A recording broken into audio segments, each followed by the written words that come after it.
Hey you. Do you like the Tales from the Crypt series? Do you like spooky things in general? Then check out the Good Evening Kitties podcast. That's Good Evening Kitties podcast. GOODEVENING KIDDIES podcast. Each week, I'll review a new episode from the TV series The Tales from the Crypt. Find me on Podbay, Podbean, or iTunes. That's the Good Evening Kitties podcast. Check it out today. So, Joe, the McRib's back. I mean, do you really want to bring up the McRib at this point? I do. I really do. It's like, for God's sake, it's the McFucking-rib. I had a McRib on the way over here. I'm probably going to have one on the way back. Holy shit, dude, really? I mean, because fuck losing weight. You can run, but you can't hide, bitch. I had to play your theme song before I play the actual theme song. Nice.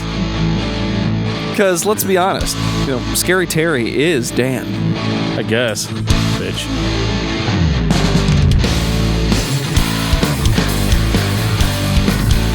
And if you believe that anyone can be a brand new love, then you are ready for this episode of Discography Discussion.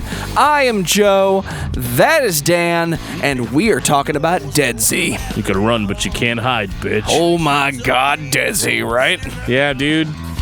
Deadsy is one of my favorite bands, and I'm not even ashamed of saying that. I blame you that I know about Deadsy. I wish I'd found them sooner. There was a time and a place where people thought Orgy was the shit, and Dan was over in the corner saying, listen to Deadsy.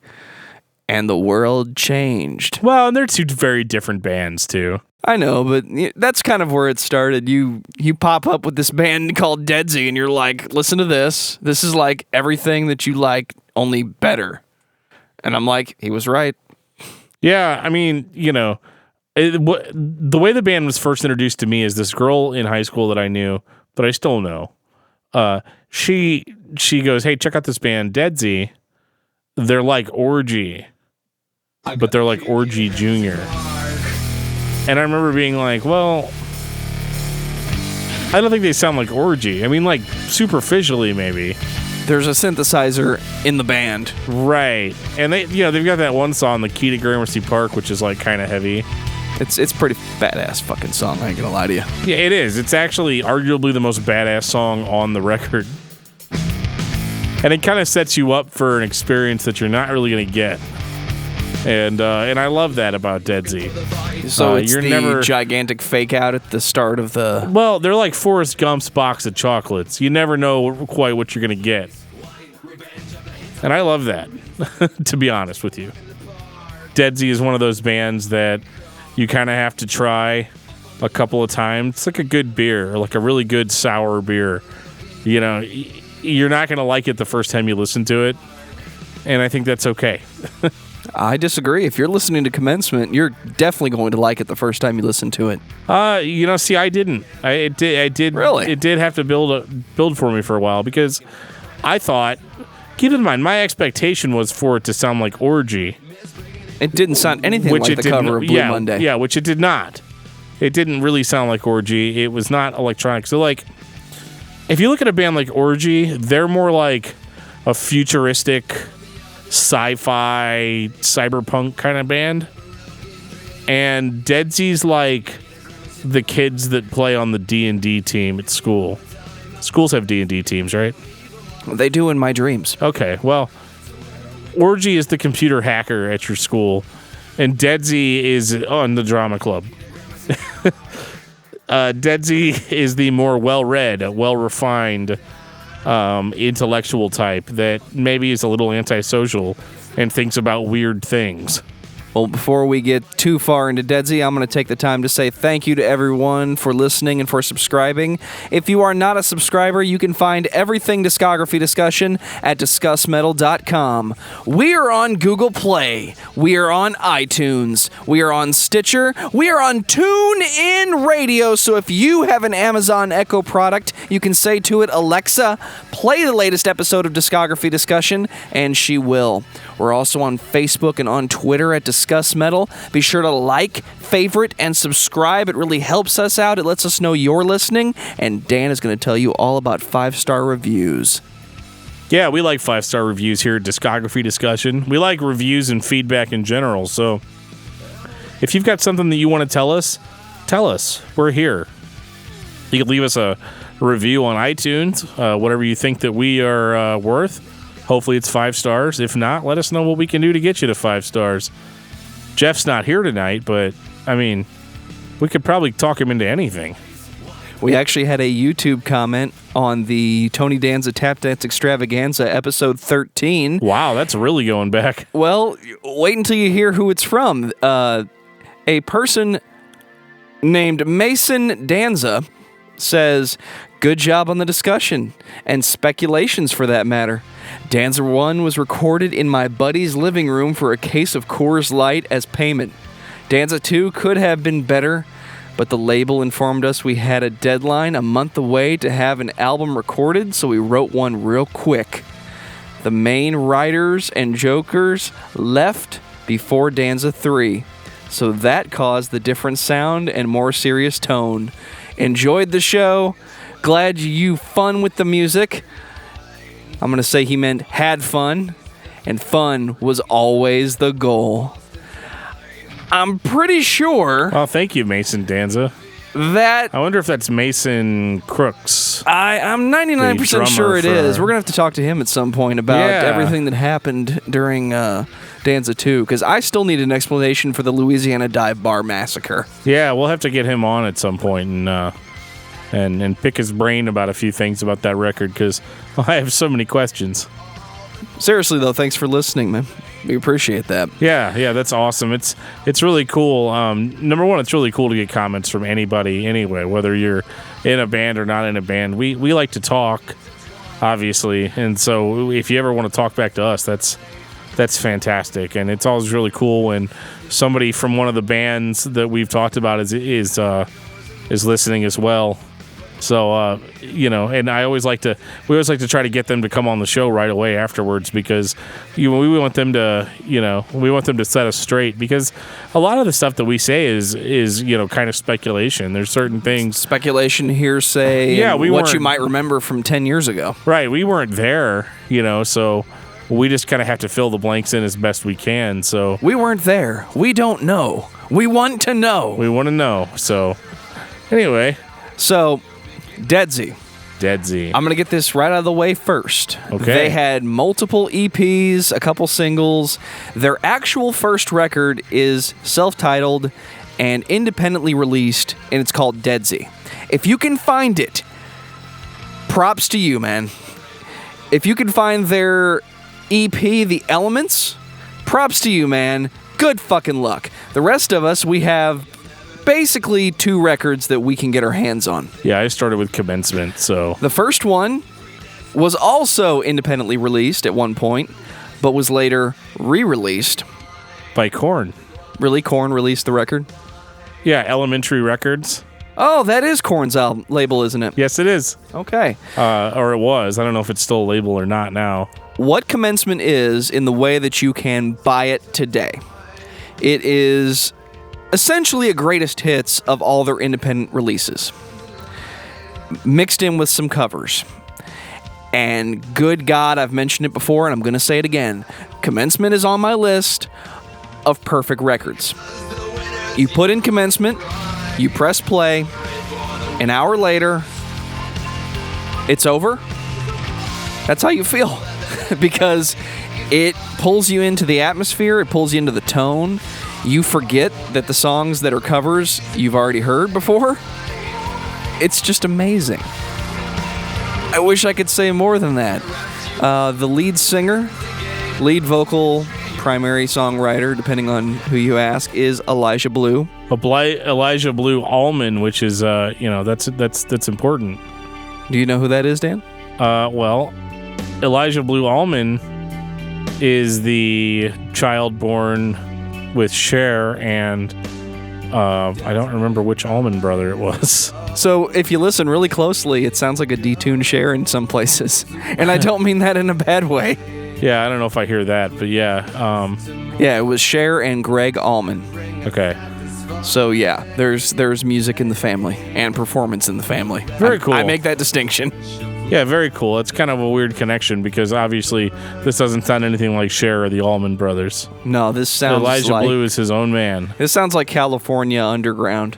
This is weird music, and it's poppy, it's atmospheric, it's heavy. So, like, with this record, you start off heavy with Key to Gramercy Park, and this was the lead single off of the record.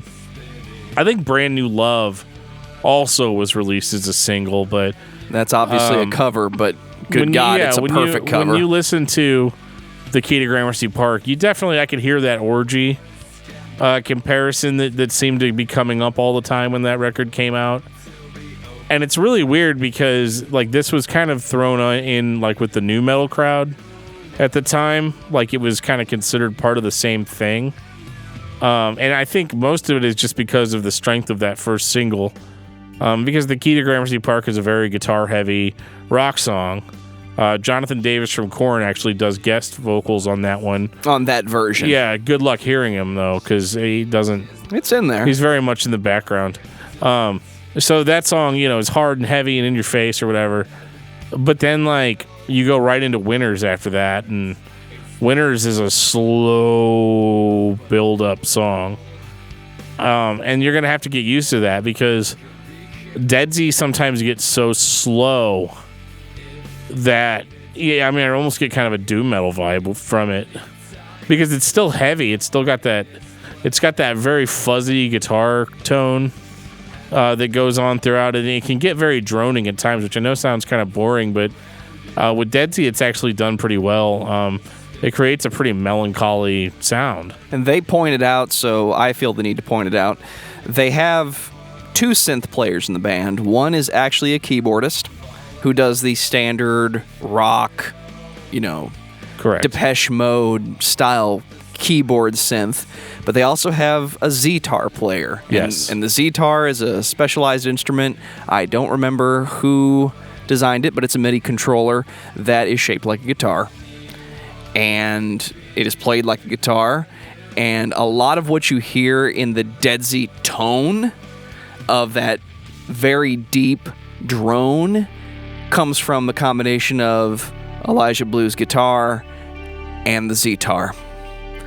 And it mixes together perfectly on this record and not so much on the next one. Yeah, it sounds really good here. The drone is very, very much a large part of what I like about it.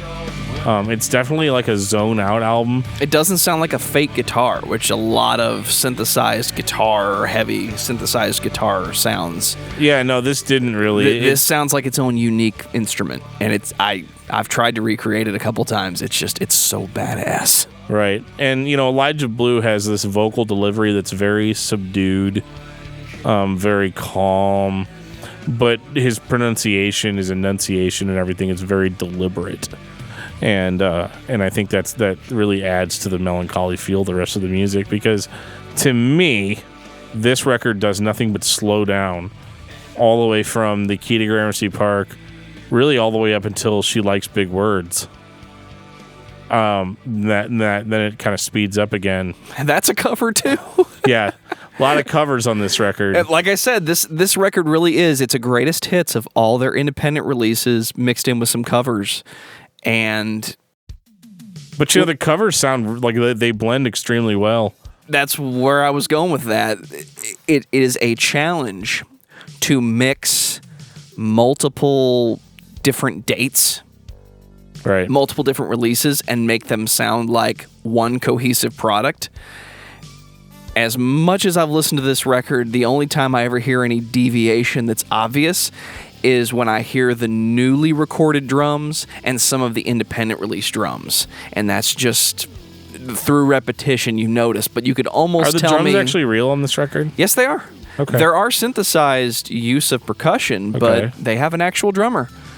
Yeah, I never really was listening for that. I know. Before. You don't, really. Yeah. It doesn't stand out right away, but it's one of those things after multiple re-listens, and I can't tell you how many hundreds of times I've listened to Commencement. Every time I show somebody Commencement for the first time, it's like watching Saw with somebody that's never seen it and doesn't know the ending. You're waiting for them to get it. See, I don't know a lot of people that like this album. Oh, dude, everybody I've shown this to, and it's not something that you can show to anybody. Not everybody's going to like it, but for people that actually like to sit and listen to records, this is one. Give it to them. It's like, guys, just sit down, turn it on, and let me know when you're done. Unfortunately, I can't really give you any more, but it's like Atom Ship. It's perfect, and I love it. Right. Weren't they really focused on their image? They did that early 2000s, late 90s artistic thing where everybody in the band was a different color. Yeah, every and it represented a different element. And, yeah, every band member was color-coded. And that shows... They all had their own unique symbols as well. Yeah, it was all about the art. Yeah. Which, I mean, I'm sorry, you've got me on that too, because, Power Rangers fan. What can I say? Right, yeah. Yeah, that's very, very much true. I wonder what it'd sound like if Deadsy sang the Power Rangers theme song. Oh, man, I'm going to spend some time thinking about that later. It'd be kind of weird, though, right? Like, go, Power Rangers. I know, but we'd listen to it on repeat. I still like it, yeah, but... The sheer quantity of covers on here would put off a lot of people, but my whole thing with covers is I like a cover when you didn't blatantly change something just for the sake of changing it, and I like it when it sounds like a song you should be playing. The oldest pop songs that we had in radio, they were all covers. Everybody was a cover of something that somebody else wrote. And a good example in the rock area would be Jimi Hendrix doing All Along the Watchtower. That's Bob Dylan. Yeah. So my favorite covers are cover songs that sound like that person should be playing it. Johnny Cash is an interesting exception with Hurt. But my biggest example of, that's the song that this guy should be playing is any time Marilyn Manson does Personal Jesus or Tainted Love. It's like, yes, you sound like a guy that should be playing Depeche Mode. Deadsy pulled off Tom Sawyer. Yeah, I mean...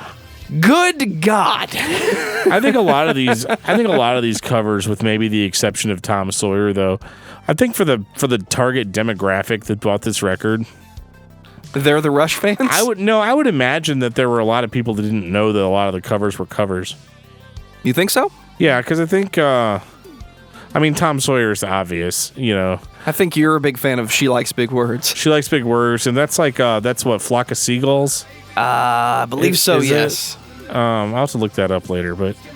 Every song on here is good, man. Key to Gramercy Park, Brand New Love, Mansion World, The Elements, Flowing Glower... Oh my God, talk about drone. Oh, dude, Flowing Glower is like... Where is Jeff? We need to talk about the atmosphere for a minute. This is pure fucking doom is what this song is. See, I told you this band was heavy. Yeah, I don't care what anybody says, and if anybody wants to talk shit about Deadsy, this band has the droning doom metal thing down to a T. I mean, like... Better than some doom bands? Slow...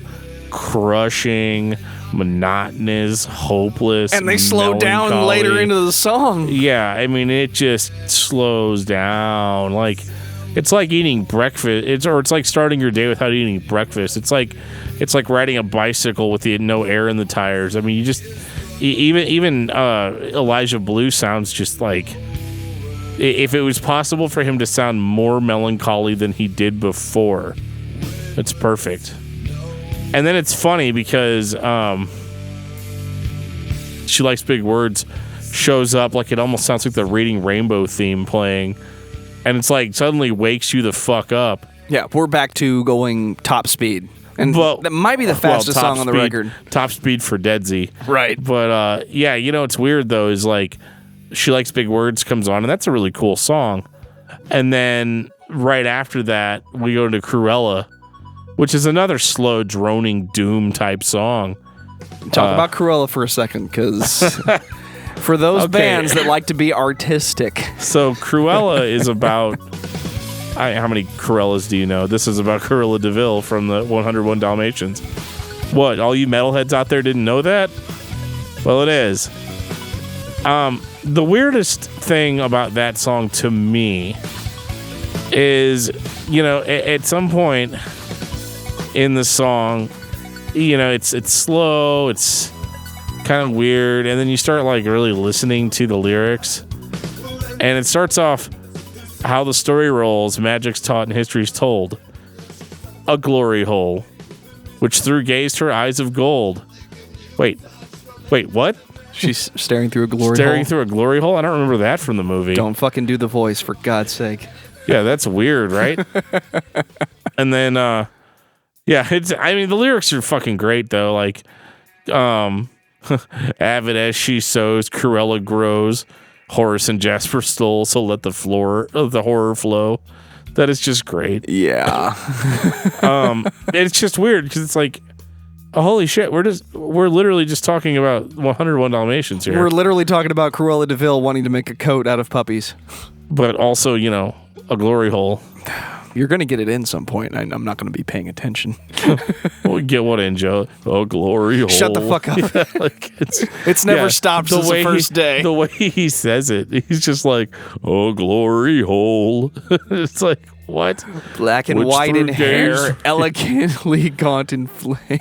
I mean, I wonder if there's more to it than that, right? Like, I don't know what the textbook definition of glory hole is. I think what he's trying to do is he's trying to glorify Cruella de Vil as a person. It's almost like she's actually beautiful in these ways. It's just the ways that she's beautiful are horrific. Yeah, I guess so. I don't know. Oh, man. Commencement's on here. Yeah, Seagulls is great, too. He talks about Poseidon in that one. Can't beat that. That's actually one of my favorite songs because it's just so fucking evil sounding. And I'm going to say, since I mentioned Depeche Mode, this record is not better if you're fucking stoned. I don't know. Maybe it is. It's not. I don't do that. But still, if I did, I feel like this might be better. Now, Phantasmagore, on the other hand, which we're not there yet. I'm trying not to avoid it, but we're going to have to. Well, so, yeah, I mean, I'm sorry I have to keep going about Seagulls here. Keep going. But Seagulls is fucking great. It is an evil-sounding song. And it's I think it's one of the scarier songs on the CD. Tell me all about it. Yeah, I mean, it's just... it starts off just very... I don't know. It's hard to describe it. It's just, it's one of the more electronic sounding songs on the CD. There's just a lot going on. The drums sound very programmed. I would say it's almost the closest to industrial as we get on this. I'd go with that. As I have heard people describe this as industrial, but really beyond this song, I don't really hear that. You've also made the distinction that just because it's electronic doesn't mean it's industrial. Right. Yeah, because industrial, I typically, spoilers, kids, because next month, Industrial December. But to me, industrial is more, kind of like a... music played by robots. Sort of. Like electronic music that sounds like maybe it was being made by machines, like having a very like rhythmic bass to it, repeated loops, like you would hear a machine in like in an industrial plant. I think that's literally where it comes from, is just that constant noise coming from the machines and them being in perfect rhythmic syncopation. Well, just because there's a drum machine doesn't mean it's industrial. Sorry, I spent way too much time explaining that. That's what you really don't hear on Commencement. No, it definitely sounds like human beings. Yeah, playing electronic music. This is more of like a goth rock thing for me, like if you could call it that. It's like or like like a Depeche Mode, but like really fucking depressing. I was about to say, you mentioned goth. Let's start there. So there's only one goth band. It's The Cure. Right. So, everybody else is an imitator. So if you're into bands like that, Deadsy should totally be your bag. I think the reason why Commencement wasn't very well received had more to do with the fact that it was being marketed to your like Limp Bizkit and Stained fans. Yeah, they were on Family Values, I remember. Right. It just seems very strange because they're not anything like those bands. They're not new metal at all. They're not really even metal for the most part. But they, I feel like they have kind of that metal sensibility. Like I said, like that doom metal kind of mindset. And Commencement came and went, and it was their only album for years. I mean, like there's like a 4-year gap between Commencement and their second album, Phantasmagore. And I can tell you that I was extremely pumped up for Phantasmagore because, like Joe said, Commencement in a lot of ways it's a really important album for me, and I would definitely say that it is perfect for that type of music. And so I mean, I was really, really into it. And so when Phantasmagore came out, I remember getting the CD and getting a little worried because the album length was like 40-something minutes, which is really weird to me. 11 songs, 42 minutes, you do the math. They weren't long. They were not long songs. And Phantasmagore, well, it retains the sound of Deadsy pretty well. It sounds more like the independent Deadsy. Maybe, yeah. It's not as well refined, but see previous statement about Commencement basically being the greatest hits. Right. So this album is, well, it's more rock focused, really. Like Razor Love comes in. Oh God, Razor Love. Yeah, it's like, verse, chorus, verse, chorus. Like it's just, it's a little weird. Like I think Elijah Blue sings better on this record than he did on Commencement, because on Commencement he was extremely just like very subdued, very laid back. He's a little bit more aggressive on Phantasmagore. It's weird too because like I've noticed kind of more of a focus on like kind of chunky, groovy guitar riffs on this one. Like when I'm listening to Deadsy, I'm not really thinking about the riffs, I would accuse this man specifically of wanting to be David Bowie. Possible. When you listen to the songs on Commencement, and if you get a chance to hear the independent, you can hear the laid back. Same thing that you kind of got from Space Oddity. Once David Bowie got his groove, it was very laid back. It was very subdued. But then Ziggy Stardust came out, and that's where the rock appeared. If you've seen Deadsy perform, and YouTube is your friend, Family Values is your friend, if you have those old tapes, you can see he's laid back. He's the old mentality of, I'm here to perform and you are here to consume, and it's not in a bad way. But it's that same, I'm approaching the music this way. Enjoy.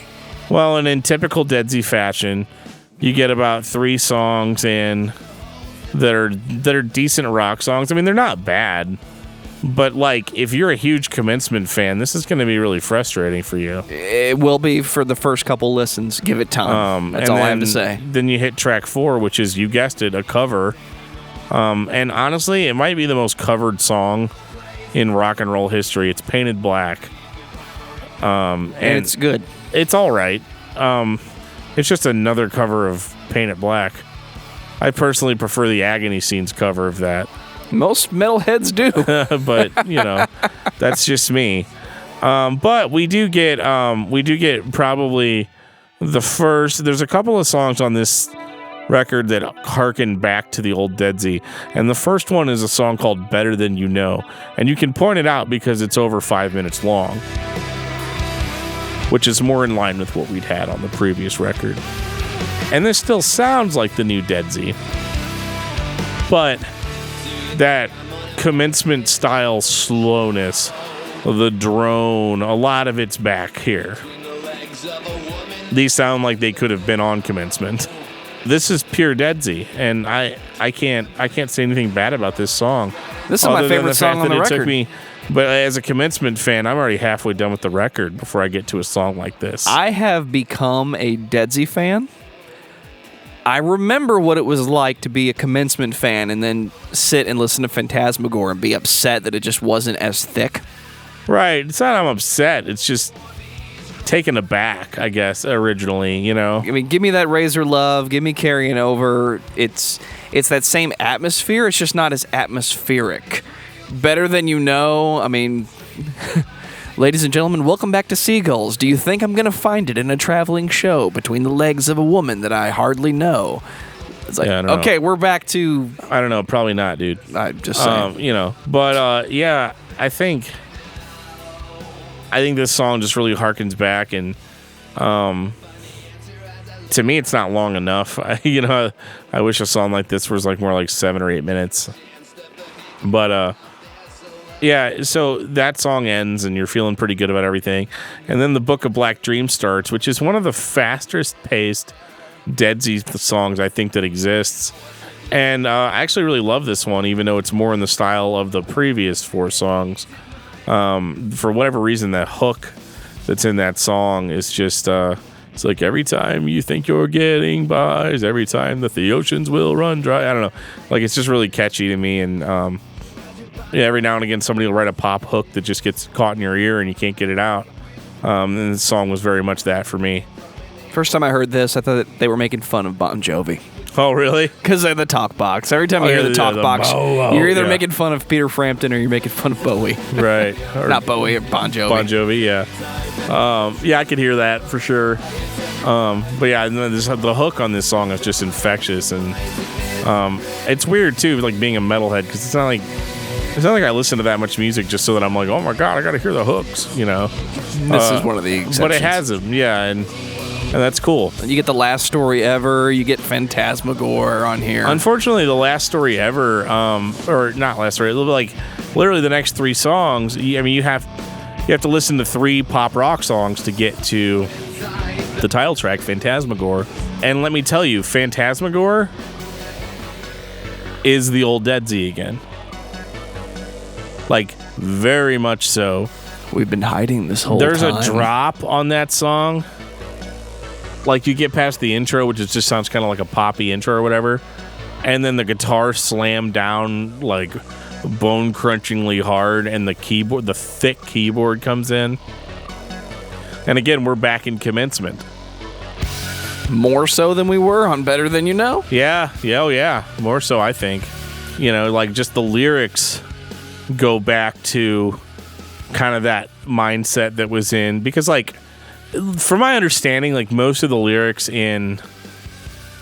on Commencement were like basically like magic based, like, you know, it's like almost like black magic, you know, Phantasmagore, the song really kind of follows in the footsteps there. You know, like, beneath the earth still lies phantasmic emerald paradises, you know, like just that weird kind of shit, you know, and I think that's really, really, really cool. And I wish there was more of it on this record. I think the lyrics are a little generic for the most part on this record. And so with the exception of, like, really just the song Phantasmagore and maybe, like, the Sands of Time, or Time, sorry, it's just called Time. I think those songs kind of have those old school type lyrics, but everything else just seems very kind of melodramatic and a little bit, like, more generic. You summed up my thoughts entirely. I wish there was more. Yeah, I mean, it's not a terrible record, and I wouldn't have minded hearing another one, but I mean, I think for at least the past decade, the band's essentially been gone. Oh yeah, they've been permanent hiatus since at least 2008. Yeah. There was a little bit of video that appeared on YouTube in the infancy of YouTube where they were in the studio writing new music, and they just haven't done anything. And they're an example of one of those bands that's very frustrating. I would say this, though. If you consider Commencement to be a greatest hits, which it is, then I think that means Phantasmagore is the best record that's ever been released by the band. Because if I don't have the independent, but I've listened to it, I don't have any of the EPs. But as a whole, Commencement is the better product. If you're going to sit down and listen to 1 hour of something, you need to listen to Commencement. Or Discography Discussion podcast. Well, you should be listening to Discography Discussion podcast. Right, no, I know. So, yeah, like, Phantasmagore is a good record, but it almost seems like it should have built up to Commencement, and I've always felt this way about these records, is that it sounds to me, just by listening to it... You think they're backwards? I think they are. Like, I know they're not, like, not really, but just by the way they sound, it sounds like they were kind of building up to Commencement. But instead, it's released in this order, which is very, very strange to me. Well, final thoughts on Deadsy? Love Deadsy. Would love to hear another Deadsy album. And I do have to say this, that I think that I think a lot of the people that checked out Deadsy back in the day, or even people that are checking Deadsy out for the first time now, I think context really matters, and understanding kind of what you're getting maybe before, not just going off of the one single, but like taking a real sampling of the album, listening to 5 or 6 tracks consecutively, is really going to tell you whether or not this is your cup of tea. I think if you're looking for heavy shit, you kind of have to look somewhere else. I don't know, dude. I think these are pretty heavy records. I don't think Phantasmagore is at all, but I think Commencement is. For the Depeche Mode fan, for the 80s pop synth fan, for the fan of David Bowie, I'll throw space rock in. For that person, Deadsy is the shit. You need to listen to Deadsy. I would give insurmountable amounts of money, if I could, to get one more song out of Deadsy, because I love me some Deadsy.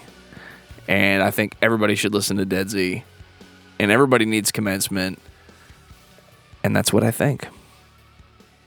So tell me about what we got coming up, because I know we're going to be talking to some people, and I know we got Industrial December. Yeah, so this was a short episode, obviously, and we just wanted to throw this out there to have something. We didn't do a podcast last week because we were doing the Extra Life 24-hour gaming marathon, and so we didn't really have a chance to record a podcast during that. But coming up probably later this week, I would imagine we will be talking about Living Sacrifice with Jason Wisdom of Death Therapy. Oh wow, really? Yeah. How do we pull that off? Just sent him a message and asked him if he wanted to talk, and he was like, "Okay." So that's what happened. That's the big story. So we'll be catching up with him later. It'll be awesome. And then at the week after that, we have been talking to the guys from the Roach Coach podcast, which, if you haven't heard of Roach Coach, you need to check it out. If you're a new metal fan, should be right up your alley.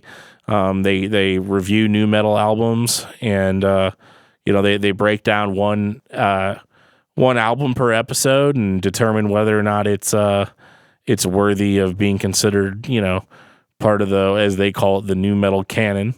And so yeah, it's really cool to check out. And one of the things that I'd wanted to talk to them about, having them on the show, is just to kind of compare and contrast, I think, a little bit our reviewing styles. How they kind of micro review, and one album per episode, whereas ours is a little bit more macro in the sense that we kind of cover a whole career.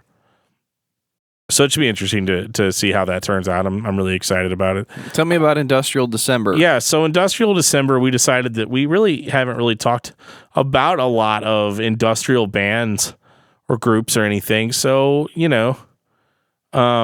decided to dedicate an entire month to the genre of industrial music. So you can definitely hear everything we've got going on for that. Now, there is one band that we will be covering in December that is not industrial, and it'll be Project 86 for our Christmas special. I'm glad I get the opportunity to talk about the Project 86 Christmas records on Christmas. Yeah, that'll be a ton of fun. So when Christmas is near, yeah, it's really cool. They have a really good cover of Mr. Grinch, and a couple other things that have been going on with me, just really one big thing. Zayo has a new EP out called Pyrrhic Victory. It's 5 songs, and it will beat your ass.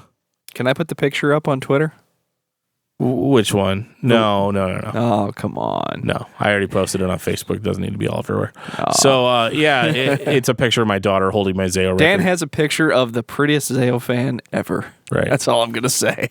So, the Pyrrhic Victory by Zayo, you really need to go out. You need to buy it. I actually got the limited edition red vinyl, and according to the band's website, they are almost out of those. So you should jump on that right away. Well, as I finish off this Elysian Space Dust and this high brew coffee double espresso, I'm going to say this has been episode 37 of Discography Discussion. Thank you for listening. You can like us on Facebook and follow us on Twitter at discussmetal. Subscribe to our podcast everywhere you listen to podcasts, including Google Play, iTunes, and Stitcher. Visit discussmetal.com for all things discography discussion, and please send questions and comments to danandjoeshow@gmail.com. If you are not a patron, you can become one at patreon.com/discussmetal. We have some sweet perks.